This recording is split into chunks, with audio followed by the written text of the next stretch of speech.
Assalamualaikum warahmatullahi wabarakatuh. Perkenalkan, nama saya Yosi Rahmadani Nurdianti, NIM 180574201042, Universitas Maritim Raja Ali Haji, Fakultas Ilmu Sosial dan Ilmu Politik, jurusan Ilmu Hukum.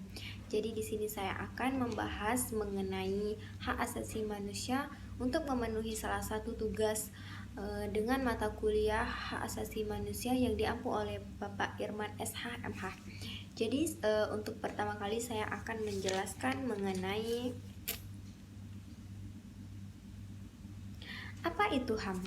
Jadi hak asasi manusia adalah konsep hukum yang normatif yang mengatakan bahwa manusia memiliki hak yang melekat pada dirinya karena ia adalah manusia, di mana hak asasi manusia ini dimiliki oleh semua manusia yang ada di muka bumi. Hak asasi manusia ini tidak bisa diganggu-gugat oleh siapapun, dimanapun, dan kapanpun bagi yang menginginkannya.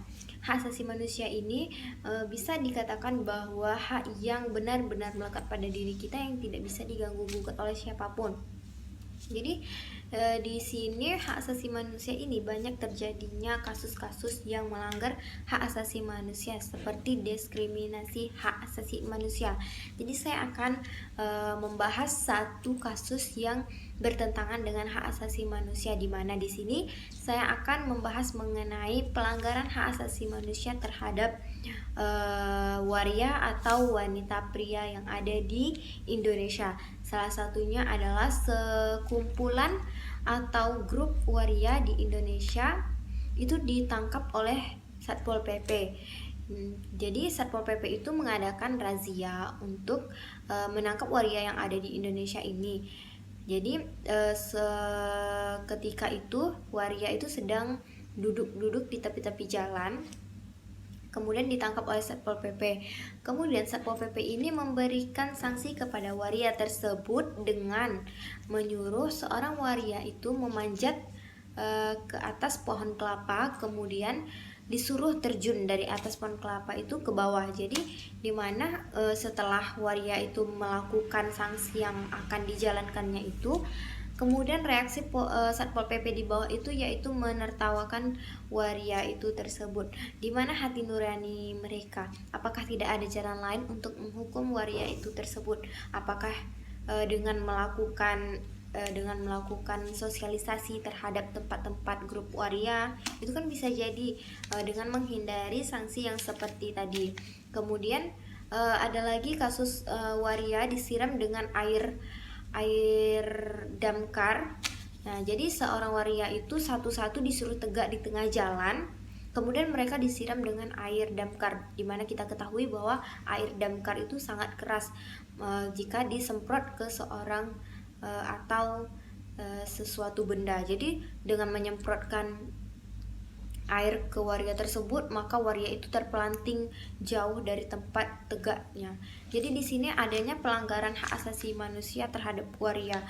Jadi untuk yang seperti ini sangat miris karena kita ketahui bahwa manusia itu memiliki hak untuk hidup dan mendapatkan pendidikan yang layak, dimana dengan hal yang seperti ini itu mungkin tidak tidak masuk akal gitu untuk melakukan sanksi seperti itu.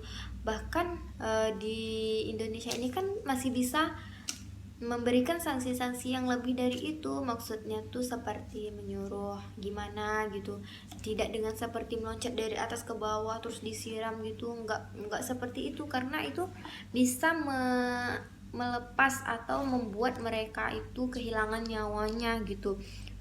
Bayangkan pohon kelapa itu tinggi sekitar berapa puluh kaki gitu. Jadi ini merupakan suatu diskriminasi HAM. Jadi untuk melakukan tidak terjadinya seperti ini lagi, maka seorang Satpol PP atau pihak yang berwajib seharusnya melakukan sosialisasi, misalkan datang ke tempat perkumpulannya seorang waria itu, memberikan sosialisasi bahwa tidak boleh begini-begini gitu.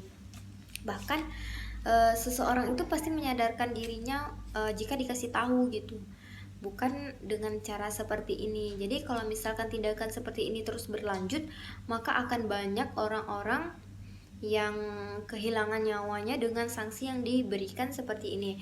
Kemudian seorang waria itu dia bukan dari kalangan bawah. Bisa jadi seorang waria itu mereka berasal dari orang kalangan atas, yang dimana mereka telah melakukan atau bersikap di luar lingkungan keluarganya, seperti faktor lingkungan. Mereka bisa jadi mengikut-ikut teman dan tidak bisa dikasih tahu orang tua, maka mereka bisa menjadi seperti itu. Atau mungkin suatu mata pencaharian mereka seperti itu, karena bisa jadi kalau siang itu mereka jadi tukang bangunan atau pekerja lainnya, dan malam mereka menyamping atau pendapatan sampingan dengan cara seperti itu. Memang secara seperti itu salah karena tidak diakui oleh agama Islam untuk berdua bentuk dua itu. Kemudian itu jadi hak asasi manusia ini memang harus perlu dilindungi oleh kita sendiri. Baik, sekian dari saya, cukup itu yang dapat saya sampaikan. Saya akhiri dengan wabillahi taufiq wal hidayah. Wassalamualaikum warahmatullahi wabarakatuh. Jangan lupa like, comment, and subscribe channel saya di bawah ini. Assalamualaikum teman-teman.